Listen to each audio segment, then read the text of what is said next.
parti et je me suis rendu compte que je faisais des bêtises, comme à chaque fois que j'essaye de faire des trucs et de vous parler en même temps. Mon petit cerveau arrive pas à suivre. Donc on va reprendre. On a encore beaucoup de choses à voir. On verra comment pousser une RCE et pirater la machine aussi via le wrapper. Donc les wrappers, vous pouvez les combiner aussi, hein. On a vu le bas 64, le RAW 13. On va faire ça, hein, parce que j'ai merdé tout à l'heure. Et j'ai regardé un petit peu la vidéo que je vous ai postée tout à l'heure. Et j'ai compris mon erreur. Donc, utilisez la technique de fil PHP pour lire le code source de l'index PHP. Alors, je vous ai dit, très très bon site, hein, Hackbooks, Tricks. Hein, je peux pas vous le mettre sur YouTube parce que il me bloque, ok, c'est censuré. Là, qu'est-ce que vous faites? Vous activez votre JavaScript, c'est important, histoire de vous faire pirater. Et on va faire une petite recherche, plus sérieusement. Qu'est-ce qu'on veut? Qu'est-ce qu'on veut en vue du PHP filter, on a vu. Ok. Je peux taper quelque chose ou on me dérange? Voilà. Wrapper. Alors, qu'est-ce qu'il nous dit le monsieur? Eh ben, il nous dit justement ce qu'on a dans le cours. Ok? C'est-à-dire qu'on peut. Donc déjà, c'est pas sensible à la casse, hein, le PHP filter. Donc peu importe majuscule, minuscule. Mais vous voyez, j'ai oublié d'appeler quoi? D'appeler mon index PHP. C'est pour ça que tout à l'heure en base 64, ça passait pas. Bah, parce que j'ai fait une bêtise, tout simplement. Je tapais pas sur la bonne ressource. Donc, c'est un peu bête, ok? Et là, ce qu'il vous dit, hein, ils peuvent être chaînés. C'est-à-dire que vous pouvez d'abord demander un string en row 13, ensuite de le convertir en base 64, et bien sûr, il faudra le décoder en base 64, le redécoder en, comment dire, en row 13. Ok? Pourquoi faire ça? Bah, peut-être que tout simplement, il y a aussi des filtres sur les chaînes qui sont chiffrées, enfin encodées en row 13 ou base 64. Si vous utilisez les deux, il y a peut-être moyen à nouveau de contourner la protection mise en place. Ok? Et pour lire les données qui ont été compressées, on doit les décoder. Alors, on peut utiliser ça via le inflate, ok? Bref, il y a beaucoup de choses, hein. Là, on va faire que survoler comme d'habitude parce que c'est c'est extrêmement vaste, hein. On peut utiliser un phare. Il y a beaucoup de choses. Mais là, vous voyez, c'est extrêmement intéressant puisqu'on va avoir un PHP système. Si on lui demande un CMD à la place de l'ID, on va pouvoir penser une porte dérobée. Mais ça, on verra plus tard. Donc, on arrive à récupérer un superbe long string, ok? Donc là, vous emmerdez pas à copier comme ça. Allez voir dans la page source, c'est beaucoup plus facile de le récupérer. Sans oui, non. On va le copier. Ok, on va se prendre un petit terminal. Donc, echo 100, 100, 100, 64 dit code, et on va lui dire t'écris, alors,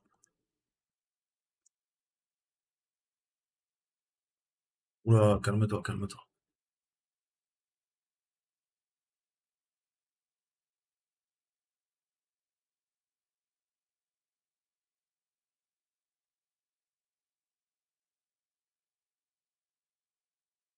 C'est de ma faute, je me suis trompé.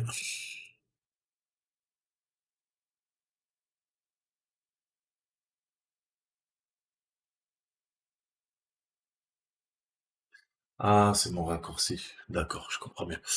Deux petites secondes, faut que je fasse de la bidouille. Alors, scindé gauche, scindé droite. On va changer ça, parce que ça fout la merde.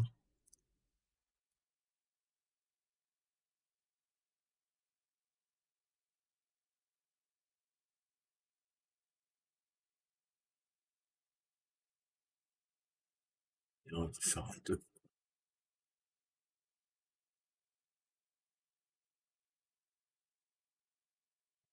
Plus 2.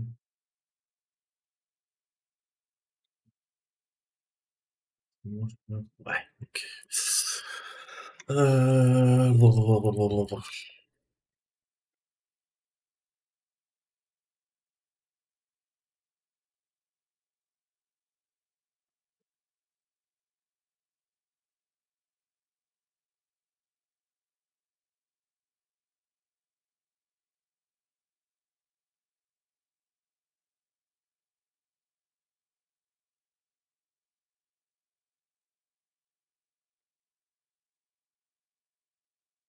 Centre incorrect. Chiffre. Le perdre div. Ok, à la limite. Ah, ça passe. Ok, super. Donc, on récupère bien l'index. Donc, en fait, ça fait comme une sorte de tunnel. Pour vous expliquer un peu, je m'explique par là. Qu'est-ce que j'appelle la ressource que j'appelle, hein, mon file? C'est ce qu'on a vu là initialement, hein, au niveau de la syntaxe. Qu'est-ce que j'appelle moi à partir de tryacme.com? J'appelle index.php. Ok. Ensuite, qu'est-ce qu'on a vu? On fait le query string, on travaille sur un paramètre. Le paramètre, il s'appelle pas file, il s'appelle ERR, comme erreur. Ok. Et il attend quelque chose. Donc nous, pour pouvoir lire ça, vu que c'est un fichier PHP, que c'est sensible et qu'on peut pas le lire, qu'est-ce qu'on va faire? On utilise le wrapper là, et le wrapper, le resource, hein, il est égal à quoi? Hop, on le refait pointer sur le nom du fichier qu'on veut. Nous, c'est pas get.php, c'est l'index.php. Et ça passe, on arrive à le lire, c'est juste encodé en base 64, et ça nous permet justement de contourner le filtre. Et après, on décode, on l'enregistre. Là, j'ai fait une redirection vers un fichier qui s'appelle index.php. J'ai demandé de décoder en base 64. Bon, vous avez vu, il y avait la div, hein, qu'il fallait supprimer puisque c'était une balise et que les balises n'ont rien à faire dans du code base 64. Et là, on récupère tout. On récupère notre flag et intéressant, qu'est-ce qu'on voit? Dans l'include, on voit cred.php. OK? Username, manage, die, else, require, header, la div, php echo get username. OK? Donc, ça c'est intéressant. Pourquoi? Parce que là, visiblement, on peut se connecter. Hein, on nous demande un nombre d'utilisateurs et un mot de passe. Bah ouais. OK? Typiquement, donc, qu'est-ce que je peux apprendre de ce card to source? C'est la partie là. Qu'est-ce que j'apprends de ce snippet de PHP qui a un include? On a vu quoi en introduction dans la première vidéo que l'include, hein, c'est extrêmement sensible. Hein. Si on a un include et ça dit quoi? Bah, dans le répertoire courant, hein, il y a une arborescence include avec creds.php. Ok. Tu vérifies le username, hein, il faut qu'il soit égal à utilisateur, notre boucle. Ok. Il y a visiblement un script qui s'appelle manage.php et qui vérifie quoi? En fait, c'est l'authentification. Ok? Donc, on a notre drapeau et on va essayer maintenant d'attaquer ça. Ça a l'air assez croustillant. Je pourrais peut-être voler un mot de passe. Vous l'avez compris. Ok? Puisqu'il y a un mécanisme d'authentification qui est quoi? Qui utilise ce qu'on a vu au tout début. Hop, hop, hop, hop. Ok? Une vulnerability NFI provoque. J'ai inclure. Include. Bah, c'est exactement ça. Ok?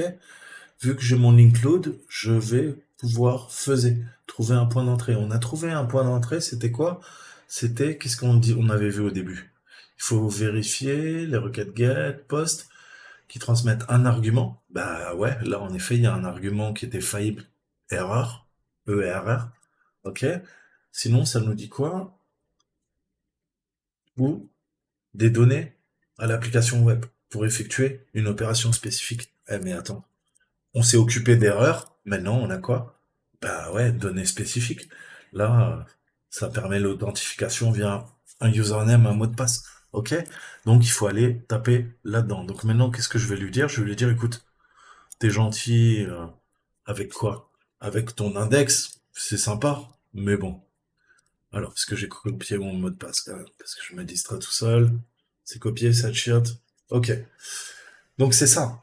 Max Kiddy a oublié ses identifiants de connexion. Pouvez-vous l'aider à se connecter afin de récupérer l'un des mots de passe du serveur? Bah ouais, justement. C'est notre sésame qui est compris dans index.php. Ok? Index.php fait appel à quoi? À manage.php et à creds.php. Manage.php, creds.php, et pas de chance, ça utilise quoi? La fonction include. Elle est là. OK? Et dans la fonction include, on passe quoi en paramètre? On passe ça. Donc ça, c'est le chemin qui nous intéresse. Qu'est-ce que je veux dire par là? C'est que là, on lui a demandé donc index.php. Maintenant, je vais lui demander quoi? Vous l'avez compris? Je vais lui demander include creds.php. Ça passe? Ça a l'air? Ou pas?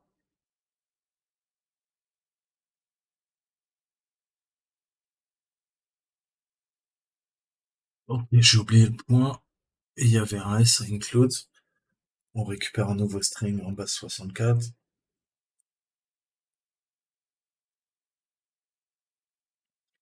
Et donc, echo sudo do echo.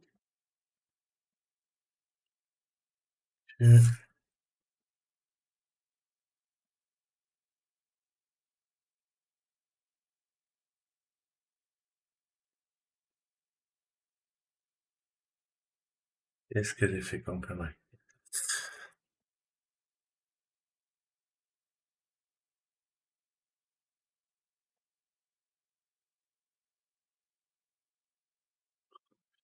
Les ouais. J'arrive pas. On va piper, c'est peut-être mieux. Voilà, max qui dit, et on récupère son mot de passe. Donc, on a le mot de passe de la copine. On va aller voir ce qui se passe.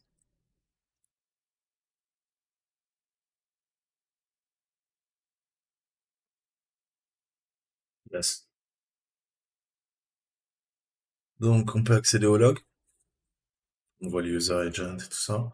Format. Et tout est dans includes log access.log. Donc là, on voit Max qui dit Guest, c'est moi.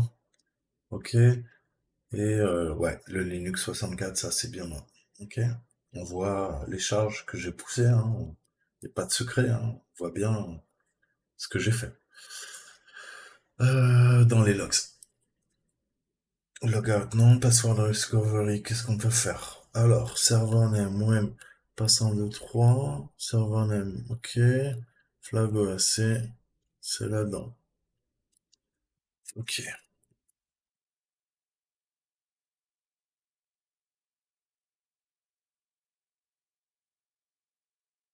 ça c'est cool. Volume, l'existence sur moi, utiliser la technique, le nom d'utilisateur.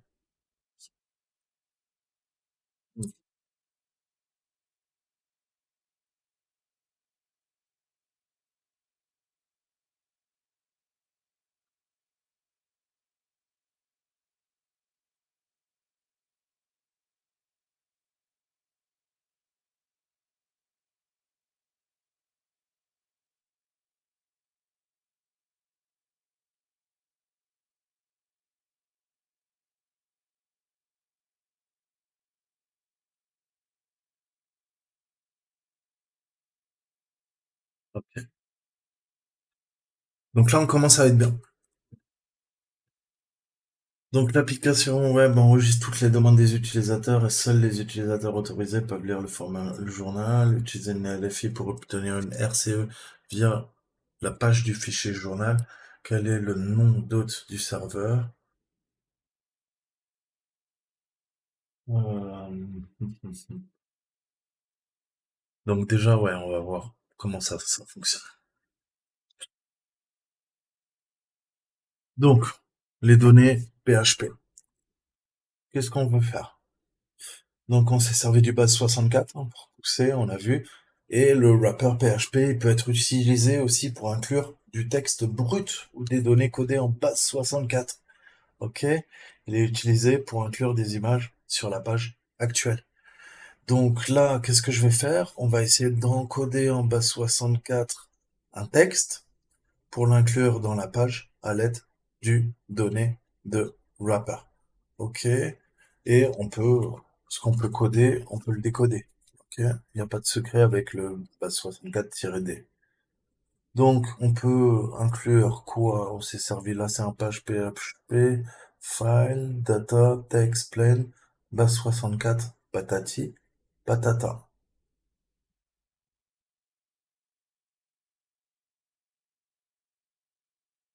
Donc, si on fait le test,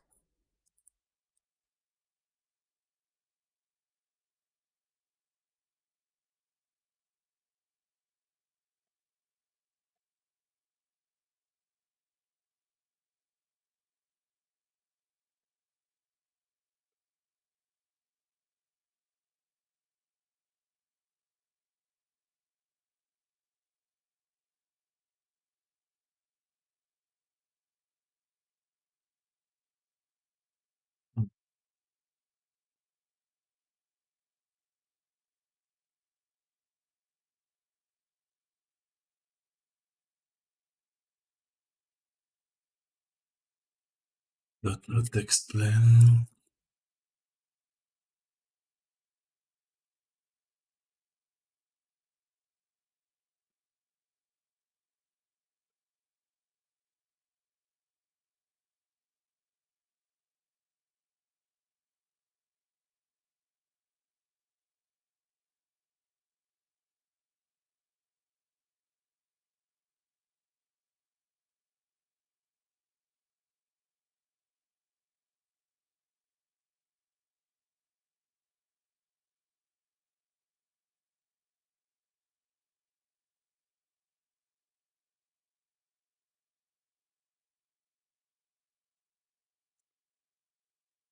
Donc, l'erreur, si je reprends, on a le bash PHP, le file, on passe en data, copier, on va tester, ça marche.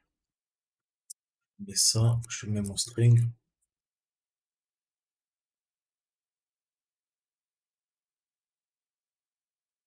Ok, on arrive à injecter. Ok. Donc là, on voit bien ce qu'ils nous disent, hein, c'est que à partir du moment où c'est encodé, on peut également pousser des données sur le serveur. Ok. Là, je viens d'écrire Toto le hacker. Donc, vous l'avez bien compris, là, c'est un test. On vérifie si ça marche. On voit que il y a d'autres wrappers PHP aussi qui peuvent être utilisés pour faire cette vulnérabilité LFI.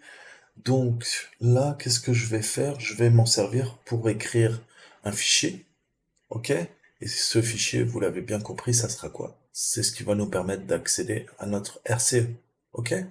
Via une LFI, ok? Si je peux écrire dans index, je peux écrire dans quoi? Je peux écrire aussi dans access.log, ok? Donc je vais cibler ça et on va essayer d'injecter notre charge utile dans quoi? Dans l'access log. Ok, donc dans logs.php. Hein, il faut qu'on arrive à écrire là-dedans et je vais pousser une charge utile codée en base 64. Alors, comment on peut faire ça? Donc, LFI a une remote code execution via les fichiers journaux. Donc là, on va faire du log poisoning. Je vous avais déjà montré cette technique, mais on va revoir. Donc on appelle ça une attaque d'empoisonnement de log, hein, pas de bûche. C'est une technique utilisée pour obtenir l'exécution de commandes à distance sur le serveur web, en fait, hein. L'attaquant doit inclure une charge utile malveillante dans les fichiers journaux des services tels qu'Apache, SSH, etc., etc. Ensuite, la vulnérabilité LFI, vous l'avez compris, est utilisée pour demander la page qui inclut la charge utile malveillante. Ça va la déclencher et on va récupérer ça. Ok? L'exploitation de ce type d'attaque dépend de divers facteurs, notamment de la conception de l'application web et de la configuration du serveur. Pardon. Ainsi, cela nécessite des énumérations, une analyse et une compréhension du fonctionnement de l'application web. Par exemple, un utilisateur peut inclure une charge utile malveillante dans un fichier journal Apache via le user agent ou d'autres headers HTTP et dans SSH, il peut injecter une charge utile malveillante dans la section nom d'utilisateur. Ok, donc si on regarde un peu nos logs, là on voit que user IP, user agent, page. Ok, donc ça veut dire qu'on peut injecter là dans le user agent. C'est peut-être ce qu'on va faire d'ailleurs. Donc erreur, login. Donc, dans cette tâche, nous avons fourni une application web vulnérable qui enregistre les demandes des utilisateurs dans un fichier journal auquel l'utilisateur du serveur web a accès. Une fois connecté à l'application web, nous pouvons visiter la page d'adresse, hein, pour vérifier ce qu'il y a, ce qu'on vient de faire. Et on voit que la page du journal stocke 4 en-têtes différents: le nom d'utilisateur, l'adresse IP, l'agent utilisateur et la page visitée. Ok? Guest, adresse IP, le user agent jusqu'au bout et l'adresse visitée. Ok? Et on voit les séparations avec quoi? On voit la séparation avec les deux points. Hein. Invité, deux points, adresse IP, deux points, user agent, très très long, deux points, page visitée. Ok? Donc l'agent utilisateur est un... Enfin, le user agent, j'aime pas dire Excusez-moi, on parle anglais parce que l'agent utilisateur, c'est vraiment de la merde. Donc le user agent, c'est un en-tête HTTP qui inclut les informations du navigateur de l'utilisateur pour permettre au serveur d'identifier le type de système d'exploitation, le fournisseur, la version. Ok. Donc il utilise un des en-têtes HTTP que l'utilisateur peut contrôler. Par conséquent, on va obtenir une RCE, hein, et on va l'inclure via du code PHP dans le user agent et envoyer une demande au fichier journal à l'aide de la LFI pour l'exécuter dans le navigateur. Ok? Et là, vous avez vu qu'est-ce que j'ai fait. J'ai préparé ce qu'il fallait. Ok? Donc curl A majuscule, et on va pousser et voir comment ça réagit, hein, ni plus ni moins.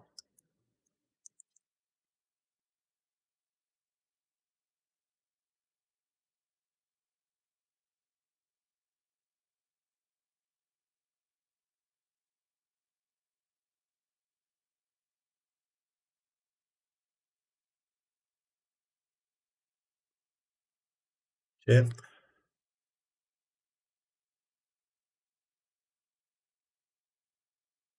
ok, voilà, on le récupère. D'accord, donc là c'est poussé. Voilà, là on voit bien le coucou. Ok, et c'est le Ghost qui l'envoie. D'accord, donc pourquoi c'est le Ghost d'ailleurs? C'est pas Max qui dit, parce que moi là je suis connecté en Max qui dit, mais là je le fais quoi? Je le fais via un curl, je suis pas authentifié. Ok, donc c'est le guest. Ok, et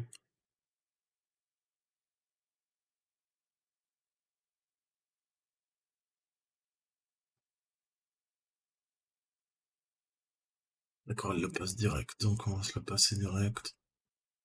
Hop. Erreur, on utilise notre LFI, il attend quelque chose, on lui dit data, plain text, PHP info, voilà. Donc, on a le nom de la machine. Oh, ah, c'est bon. C'est ça qu'il voulait, je crois. Ouais, ok. Donc, l'entry point, c'est R, erreur. Ok, j'avais oublié de le faire.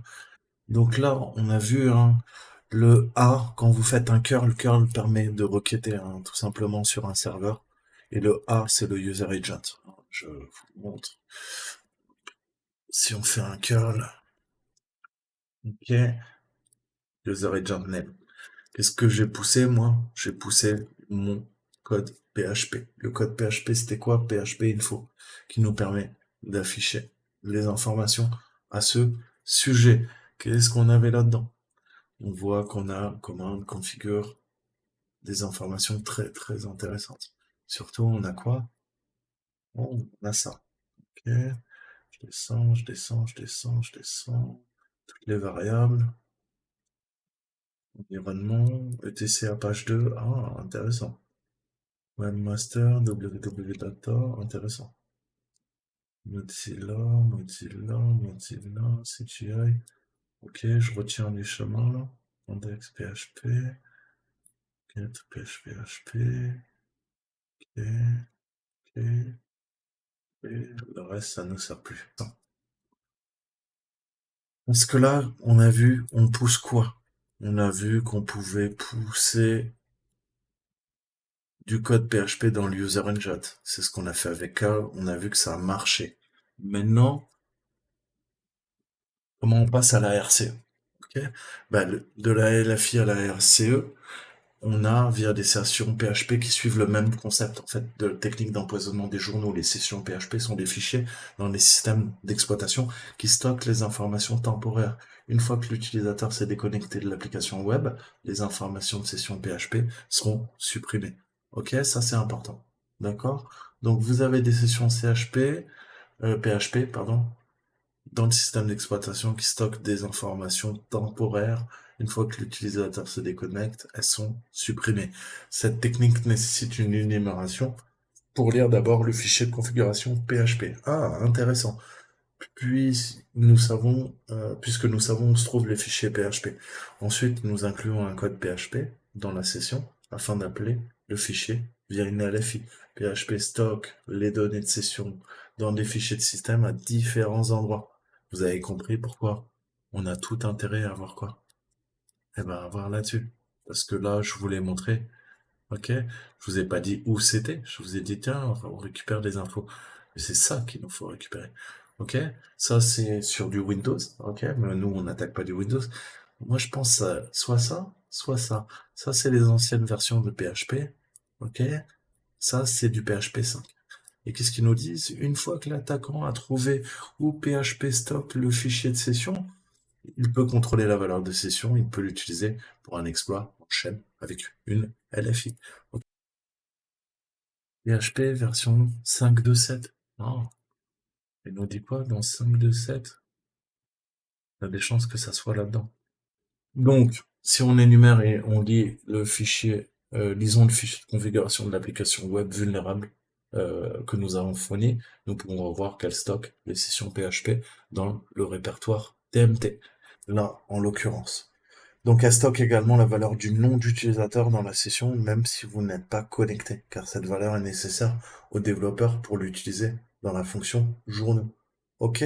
C'est ce qu'on a vu. On a vu tantôt c'est guest, tantôt ça tape en fait ce que je tape. Si je tape blabla blibli bloblo, ça tape au niveau des logs, ça va venir taper en guest ou ce que je tape moi.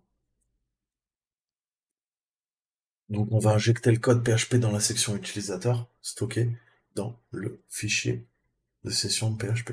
Ok. Qu'est-ce que je peux faire? Je peux essayer de pousser. Donc trouvons ce fameux fichier de session PHP. Donc ils nous disent quoi? Pour trouver le nom de fichier de session PHP, PHP utilise par défaut le schéma de dénomination suivant. On a cess plus le session ID. Ok, où nous pouvons trouver le session ID en utilisant le navigateur et en vérifiant les cookies envoyés par le serveur. Hein, avec un PHP SSID. Donc là, des fois, ça s'appelle application, ça c'est dans Chrome. Nous, c'est dans Storage, ok? Mais voilà, sachez que c'est exactement la même truc, ok? On va aller dans Cookie et on va essayer de récupérer la valeur. Donc vous savez que pour récupérer un cookie, il faut que vous soyez dans le bon onglet. Là, je peux pas le récupérer. Typiquement, il faut que j'aille sur quoi? Il faut que j'aille là-dessus, il faut que j'aille là-dessus. On va essayer là-dessus, ok? F12. Et qu'est-ce qui se passe? On l'a. J'ai la valeur. Ok? Je copie. Revenons à notre cours. Qu'est-ce qu'ils nous disent? Donc lui, sa valeur, c'est ça. Hein. Donc le fichier sera cess underscore plus la valeur. Ok?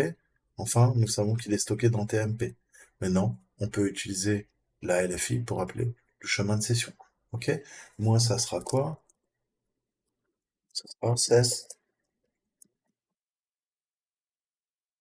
Voilà.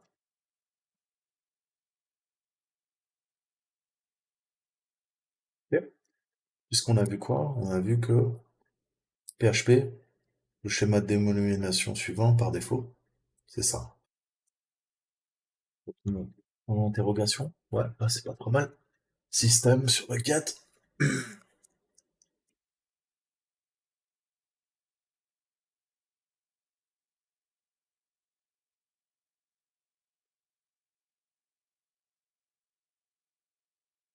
C'était avec un bypass sur le dollar, on va voir. Et ça passe. Ça a l'air de passer. Donc là, je l'ai poussé.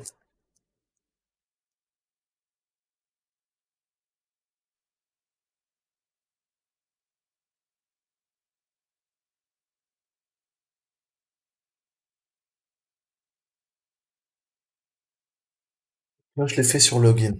Est-ce qu'on peut pas aussi, on va essayer de le pousser à plusieurs endroits pour être sûr que ça marche. Je vais le pousser sur un ex PHP. Parfait. Donc là, on voit hein, qu'on appelle bien le programme qu'on avait vu, qui nous disait, écoute, si tu veux aller regarder les logs, hein, c'est dans point include logs app access, ok? Et là, qu'est-ce qu'on voit? On voit qu'on a Hello Toto. Et après mon Hello Toto, qu'est-ce qu'on a vu? ETC flag, ouais. Et là, il me dit quoi? Il me dit, il y a une erreur, mec. Il me dit, tu sais quoi, t'essayes de faire des appels là, vers...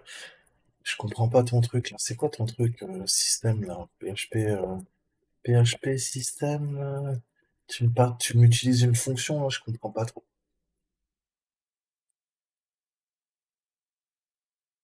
Ok? PHP système, commande à exécuter, système, ls, hein.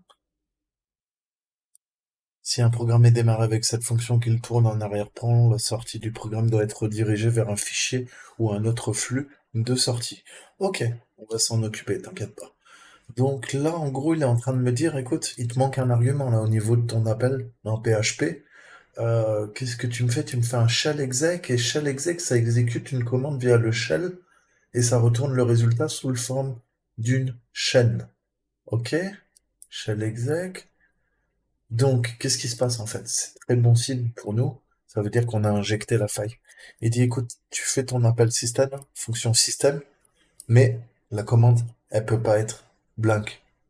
Vous l'avez compris, qu'est-ce qu'on a passé en argument? Dans système, dans la fonction système, on fait un get sur la valeur CMD. Donc maintenant, je peux pousser un autre paramètre et lui dire CMD, ce que vous voulez. Who am I? Ça passe. Injection de commande réussie. Ok? Vous voyez comment on arrive? Donc là, maintenant, bah, je peux faire de l'injection de commande grâce au payload à la RCE. ls-l, ok? Voilà tous les fichiers qui sont présents. Mais là, ça craint un petit peu. Pourquoi? Parce que vous comprenez bien que, bon, on peut faire de l'injection de commande, mais on n'a pas encore la main sur le système. Il faut qu'on trouve un moyen de pousser une porte dérobée. Ok? Donc ça, là, c'est pas mal. Mais il faut que je lui dise, écoute, maintenant, tu vois, la communication, là, autant l'écrire dans un fichier. Est-ce qu'on pourrait pas l'écrire dans un nouveau fichier? Hmm. Si je l'écris dans un nouveau fichier, ça veut dire quoi? Ça veut dire que si on exécute une commande, il le fait, ok, le serveur. Là, je peux passer en paramètre ce que je veux. Donc, est-ce que je peux pas lui dire, écoute, bah écoute, maintenant tu vas tout enregistrer, ok, dans un fichier PHP, et moi je pourrais charger dans mon navigateur ce fichier PHP, et à partir de là, j'aurai quoi? J'aurai un vrai web shell, ok, que je vais pouvoir pousser sans problème. Ok? Parce qu'on peut pas rester avec ce type de commande, quoi. C'est trop restreint. Ce qu'on a vu là, on a poussé ça. Eh ben, je vais lui dire, écoute, tu vois ma charge utile là? Tu fais un écho sur cette charge. Ok, ça, on a réussi à l'injecter. Donc je reprends mon payload et on va faire une commande toute bête. On lui dit écho, tu vas écrire, ok? Cette charge utile, je l'encapsule dans des single strings, redirection, ok?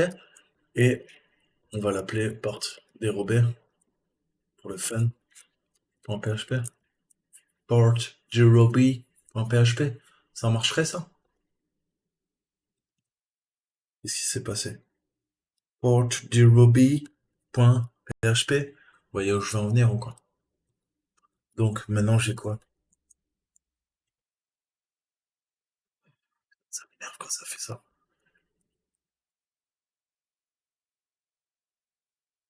Index.php, port 0b.php, ok?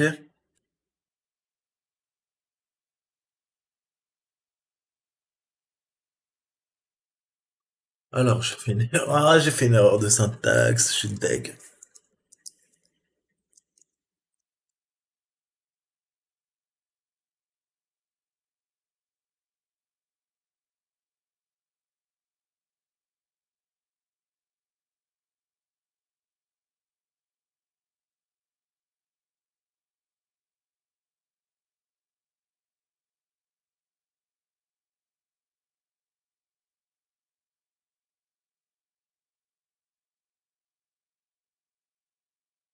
Alors, on va retenter. Revenons en arrière. Qu'est-ce que j'ai fait comme bêtise?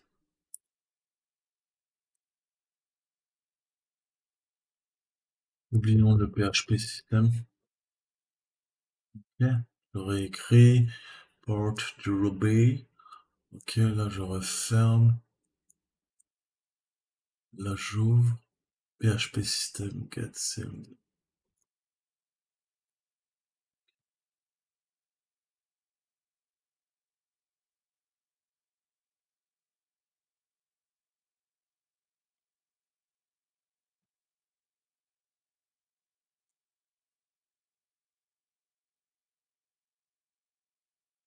Ah, il aime pas mon caractère ASCII, hein.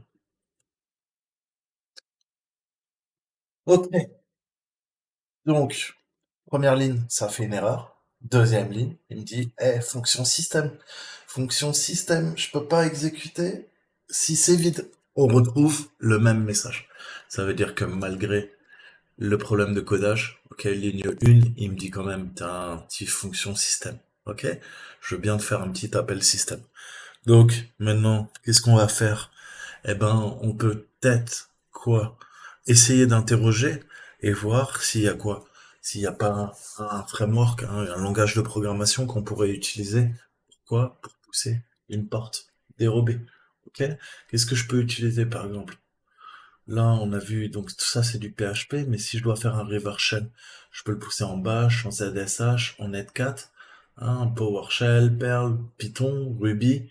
Hein, il faut qu'on essaye d'enquêter en fait, hein, pour savoir quel langage il y a sur la machine, et en fonction du langage qui est présent sur la machine, je vais choisir la charge utile qui correspond. Ok? Puisque je peux pas utiliser une charge utile qui n'a pas quoi? Qui n'a pas le langage de programmation installé.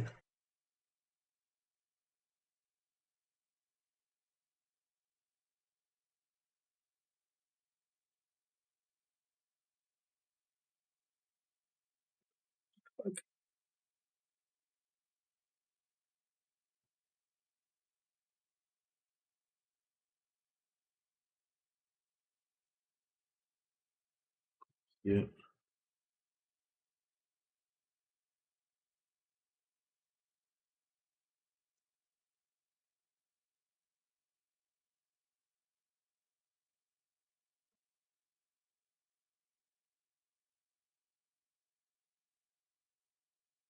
yes, on a la main.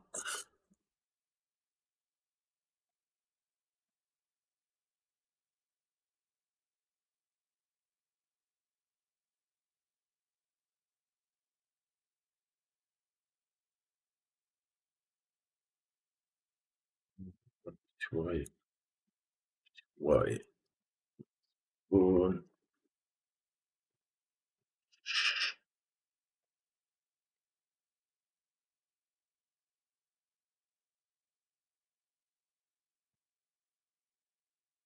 Poncat, virtuel. Ok, je pourrais lancer Poncat cette fois-ci sur le 4.4.5 en mode écoute, si je veux bien.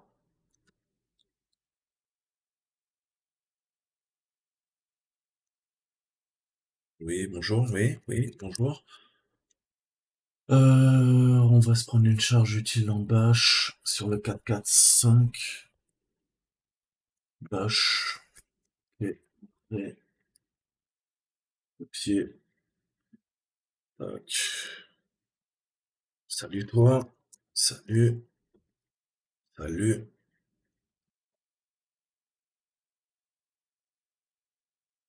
salut. Ok, voilà. Là, j'ai un shell stabilisé et même amélioré. Utile en Python ne marchait pas celle-ci. Donc, qu'est-ce que je suis allé faire? Je suis allé chercher une autre charge utile, hein, c'est pas bien compliqué. Vous faites Python, reverse shell,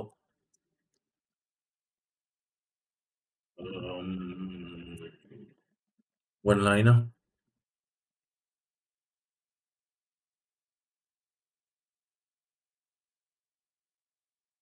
Ok.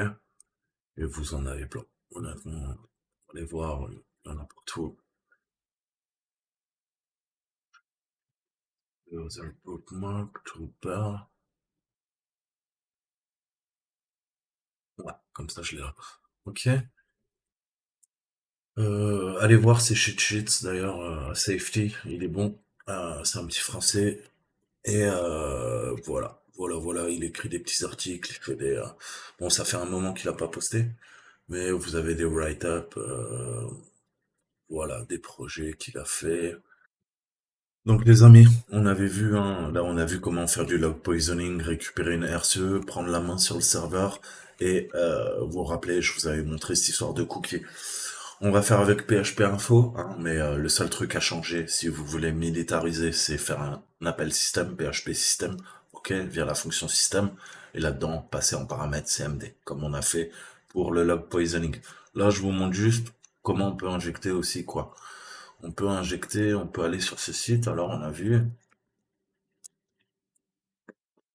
ok, là, je peux me dire, ok, je me log. Je me log, mais qu'est-ce que je peux lui dire? Je peux lui dire, pourquoi s'emmerder? Je peux lui dire PHP info, ok?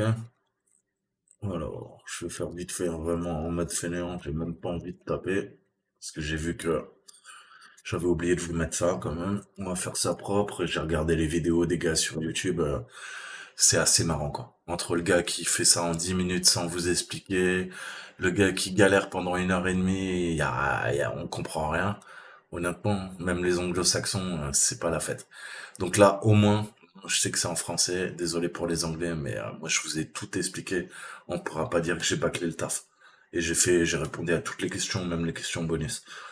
Ok, parce que je suis un petit joueur. Je tape n'importe quoi. Call. Qu'est-ce qui s'est passé? Vous l'avez compris, on fait F12. Maintenant, on a un cookie. On a un cookie et encodé là-dedans. Dans le cookie, il y a quoi dans le session ID? On a notre charge utile. On va l'activer. Hein. On a vu qu'on pouvait, on avait quoi? Qu'on avait des session ID, hein, et qu'on pouvait pousser ça et c'était dans TMP. Seul truc, c'est que le mec, il a encore fait une boulette. J'adore les gens qui écrivent des CTF et qui font n'importe quoi. Ils vous disent, va là-dedans. Ok? Allons là-dedans.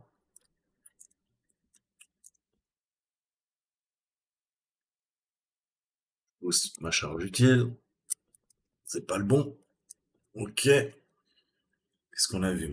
C'est ça mon cookie. Je le prends. Je le mets. Voilà. Là, on a fait ce qu'ils nous disent. Maintenant, je fais quoi? Je retourne sur l'index.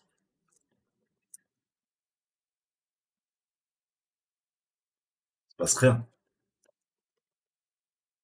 Je retourne sur l'index PHP. Il se passe rien. Pourquoi? Parce que le gars, bah, tout simplement, il a raconté de la merde. Ok? C'est pas là-dessus qu'on pousse. Je m'explique. Ouais, je m'explique. Je prends ma charge utile copier. Ça, y a pas de problème. Au niveau de la syntaxe, c'est enfin, cesse. Ok. Pas de souci. Sauf que, c'est pas sur login PHP. Il a rien compris. C'est sur quoi? C'est sur l'index. Et là, là, il nous charge quoi? Bah, il nous charge la charge utile. Le but, c'est de pousser. Hein? Je veux quoi? Je vais demander un PHP info. Maintenant, donc on voit que on aurait pu pousser une RCE sans problème. Vous voyez que ça marche. Ok? J'accède via l'index PHP, je charge. via la LFI, le TMP, et ça m'exécute la fonction PHP. Ok? Donc ça marche. Deux façons de faire. Log poisoning ou via notre petit ami, le session ID. Ok? Via les sessions PHP. Ok? Donc je vous mettrai un article, allez le voir, hein, il y a tout là-dedans, tout est expliqué. À la limite, je vous conseillerais de relancer la machine et de tester tout ce qu'il y a dans cet article, ni plus ni moins. Après, si vous utilisez ces informations, encore une fois, pour pirater un site web, comme je vous disais, je suis responsable en rien. Mais là, tout est expliqué. Tout ce qu'on a vu, et même plus, et même moins, ok? Comment tout pousser, vous avez toutes les explications, je vous le mettrai, je vous le mettrai dans la description. Voilà, je vous dis à bientôt. Ciao, ciao.